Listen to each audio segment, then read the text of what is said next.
Donc d'abord, je vais lui demander comment il a eu cette idée de faire un film sur les conflits de guerre et sur un infirmier. How do you get involved with the story of war conflicts and the nurse and our medics? I don't know. How did it come to this movie? Goes back to 2010. Thank you. The idea goes back to 2010. Donc tout a commencé en 2010. Me, together with a Norwegian doctor that you see in the film, Hans Husum. It's okay because she's translating for her. Thank you. Okay, so everybody understand English? Yeah. Oh, good. And then we wanted to make a film about Iraq and the occupation of the Americans and the alliances. Because we heard a lot of stories about how they treat and how they kidnap, how they damage villages and prisoners and all this kind of thing. So we wanted to understand, and also for health purposes, for the studying the wounds, the type of weapon were used, because we knew also there were weapons, illegal weapons they used. So we went there to make a film about that, or research. But what we didn't expect that it was when Obama, when he promised that he will withdraw from Iraq, he did his promise in 2011, where the film started actually.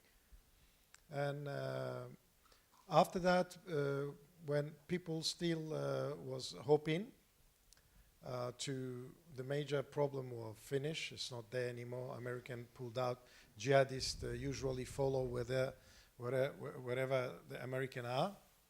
And for the first time, people were thinking they may start to build the country and have a better quality life. But as you all know, Iraq went through even worse period. There was a vacuum of power, and there were all these old conflict came back to life, and things went from bad to worse. But in the beginning, in 2010, because those areas we were interested in, I could not go and stand with the camera and film, because it's very dangerous, and you also put other people's life in danger. So the best way of documenting the war zones is by local itself, people who are locals. And for that we had 12 medics, and Nori Sharif was one of those 12 medics that was volunteer to document for us. But none of them were good in film. They were like many of us, filming and talking, like that. So, we start to, 1 year I gave them different levels of training, and so that's how the idea started.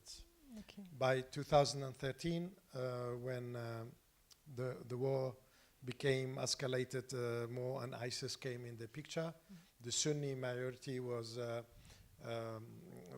very disliking the government, disliking the way they were treated. So there were turmoil, parallel with the turmoil around Middle East, so-called the Arab Spring. So this also escalated to become later on, as you all know, ISIS took over major part of the Sunni dominant areas. Among them, this second largest town, Mosul, which is now fight to take it back. So that's how. And so there is in the film there is some footage from Yuri. So you trained him. How was it? you changed him in Iraq, and he was shooting for you, and you shoot also.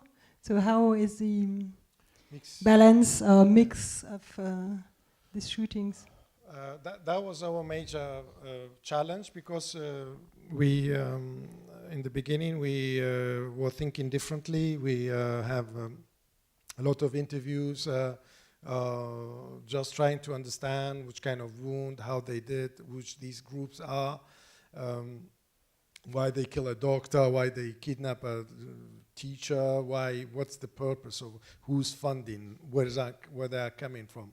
All these things. And suddenly when things were different in 2013, and Nori, the one who was damaged more, you know, from being a observational observer, he became one of those who were in the war.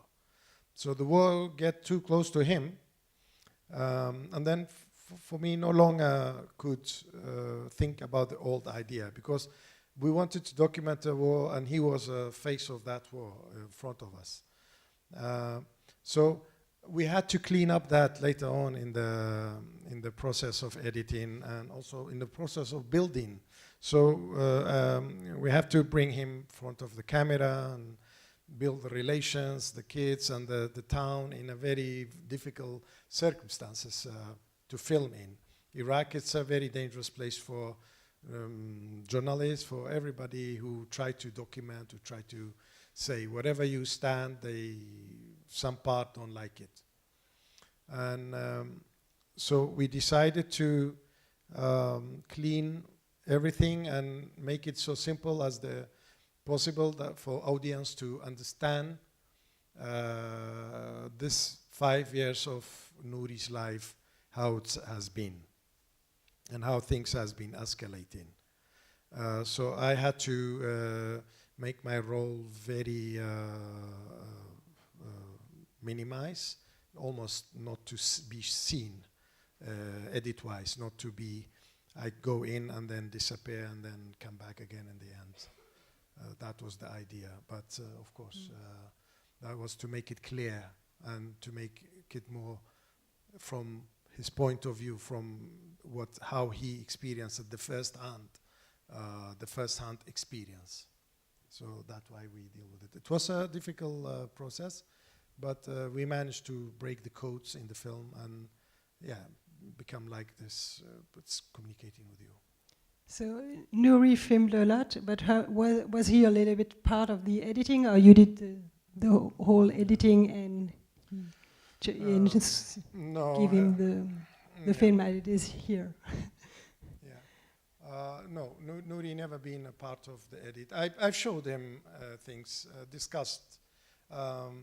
We've discussed cases in the film, discussed cases in the process of shooting and throughout these 6 years. Lots of it we didn't use, like, for example, 2 families we followed 2 years, one of them, and the other one 2.5 years. Plenty of material. Can be a film, each one of them for itself. But when Nori's story was so powerful and could tell what we wanted actually, and even more, so we decided to take everything apart and just bring him in front.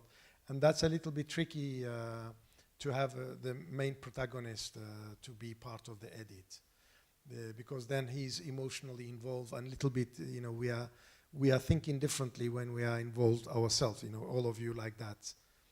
You don't like things that probably we don't care about, but for you, and some cases you more emotionally involved more than the story. So it's not a good idea to involve.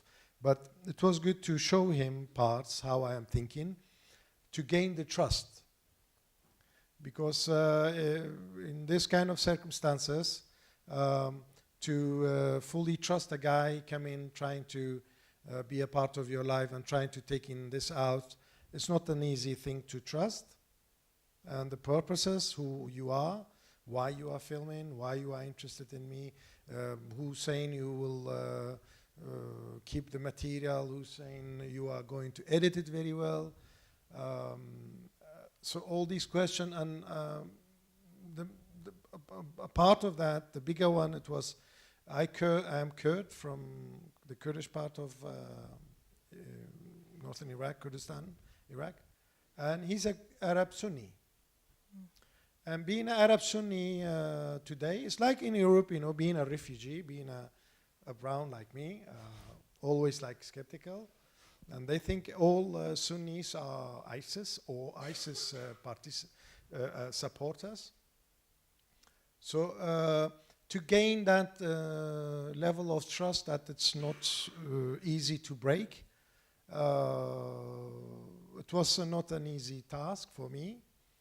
But I think we managed it very well, and he still trusts in me in the sense that the film became this, and we are traveling with it and trying to bring his story out and tell what's happened to those people there, and leave it the way we think is correct, not political, nothing, but leave it for the audience. So that's the main part. So. In the edit thing. So it's not wise to have him, but it's wise to show him, but you decide, but respecting things that he may have to offer or add. Okay, great, thank you. Je vais vous laisser prendre la parole maintenant.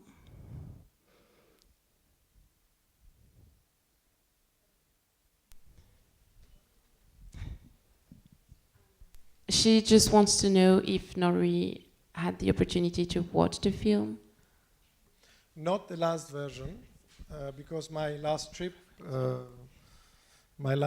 was in September 2016.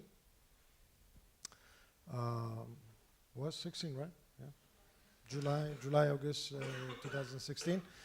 And of course, I did new voiceovers and needed some more shots and from the refugee camp and the hospital we go back and all these things.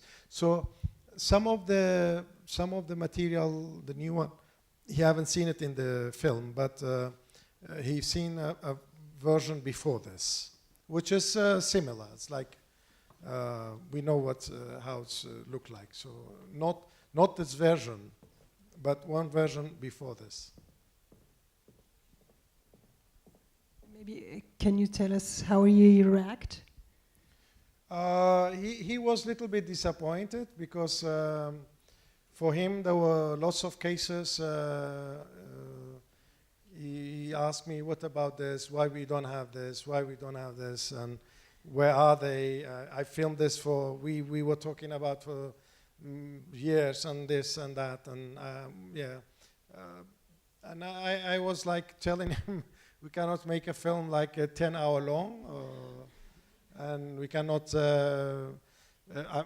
your story or their story. I vote for your story, and you told me because one of the major reasons that. We decided, no, it's about Nori, we make about Nori, which it cost us a lot, and it was a huge step to take. Of course, thanks to my producer, which she's here. She supported me all the time to take this decision that it must be Nori's story, where we see in the hospital, we see him during the nowhere to hide, where he's looking for shelter. Those things I was not in these scenes. I was not there. And of course for him it was like, this is what's happening to us. This is what he was expecting to me to bring it out. And yes, so it was like, of course, you know, but this is like he understand, of course, like your story is the one will help to understand that war, and then we will understand there is lots of people, but we cannot combine these two. Je vous redonne la parole. Je vais juste rebondir. Je vois rien. Merci. Hi, I was wondering how did you manage the logistics where were you during these 3 years, and how did you go in and out and collect the film? And During 6 years. sorry? During 6 years, not 3. Okay. It's 6 years. Because 2010, when we started the training, I am from Suleimania, a town northern Iraq, close to the Iran border. I have my network there, and it's very safe, also for Nori. So we have the first base, the main base there, and we know that our material will be safe there, because in Iraq it's also, as I mentioned, it's like eyes everywhere, and the security is like everywhere. Everybody is spying and trying to take the bad guys, and you know. So we have to be very careful. I'm from there, and I have a very solid network there. So we digitalize material there, which is seen like moving it from the camera, logging it, and then putting it in the editing, and then translating it there, go through it, plan. So our main base was Suleimania, which you see in the film. And the base number 2, where not always we could go there because I had to be close. I also didn't want to just be in Suleimania, like remote controlling the film. I was there, so we have another town which we see where with the shippers and close to that area. But this is not a place that you can sleep. I never sleep there. I go in only for a day or going to another town, picking up whatever I need for the film. And then go back again with a really solid network, like you see with the ambulance people and the personnel, take us to the destroyed hospital, destroyed town in the end. So those people were our network, and we had, as I say, like a logistic. The main base was in Suleimania. Y a-t-il encore d'autres questions? Là, monsieur. Have you thought of making a documentary on those that produce and sell the weapons that are used in these wars? Silver weapon? If you thought of making a documentary on those that produce and sell the weapons. Those produce and sell the weapons. I think I like films about small people. I like films based on character. It's more for me easy to work with, and I think we had that. We have Noel Sharkey, one of those probably well known in Europe. He's a BBC well-known star in the 80s. He had these robots, robot fights. It was like every week in BBC, like different robots, like a monster robot fighting, and it was a competition, and then became a worldwide competition of robot fights. And later on, when the killer robots came in the market, so he started to be very afraid. He started to be scared of the development. So he turned against himself. Now he's campaigning against these kind of high-tech robot killers and drones. And so we had a lot of those stars' names, and we worked. That's part of these 500 hours that we have. But as I told you, these can be a journalist, can be on paper, can be on reportage, can be in because it's no longer something like a breakthrough. It's no longer. It's like open. If you are lucky, you can be invited to one of these Pentagon meetings with the market. Like they look like me and you, but with maybe better suits, and they have families, they have kids. The kids go to school. and they talk about the daily life, and then they have a new weapon. Collaborate damage here is better, less, the precision is much better, and the drone is going with the renewable energy that, okay, now it can stay 1 year. These kind of topics, and they are human, and they are open about it. It's a war, and they are proud of these new weapons. So it's like, for them it's totally a different world, and they are not ashamed. And it's not like, being from that part of the world. The human consequences is more interesting, it's more, for me, Nori was more interesting, because we have plenty of material, C4Us and these nano technology, and the eye in the sky with these drone, and we have also Norway produced one of those maybe not too well legal, these new sniper shots, which is, it goes like 2.5 kilometers and then blow everything up like it's a rocket. These are made in Norway. We have veterans talking about the sniper work and a lot of things, but that was Dr. Hans's need. So he made a book about that. That was the fight to change the film toward Nori's film. So it's not my stuff. I can't make it if I have to, but I like this one. I can put my effort. I can take a risk for this.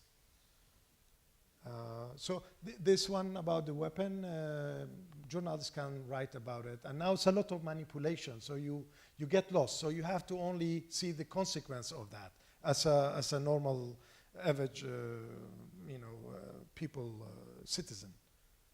That's the only way to understand the cell. It doesn't matter who sell who anymore. They're all like the elite. They're all now, they're proud of it, and don't give us any more, they don't take us further. So therefore it's not for me that way. And you manage, you film about Nori very well, so it's... I think because as a film is like, I don't believe in, film have to do first change on yourself. And then that will apply to all the other people, And this film changed me. This film stay with me till today. This film, it's like it have to do something with you. It's to touch you inside. Take part of you. So I don't think, and when it does that, so it does to you too. One last question, maybe, because unfortunately there is another screening afterwards. There's one in the end also. Okay, maybe two. We Okay, take two. We take two, and you answer the two. Yes, I am here for you. So be my guest, please. So what would be the message that you want to transmit us today with your movie?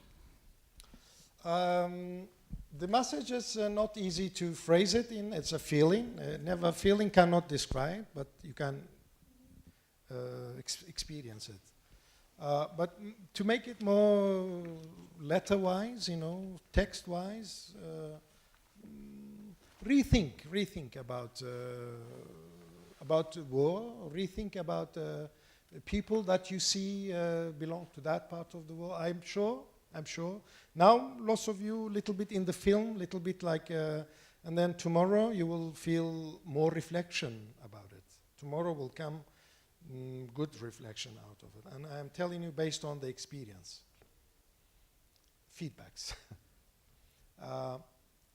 Next time when you see somebody like Nori, you will have another feeling for him, I'm sure. Not all, but of course, lots of you.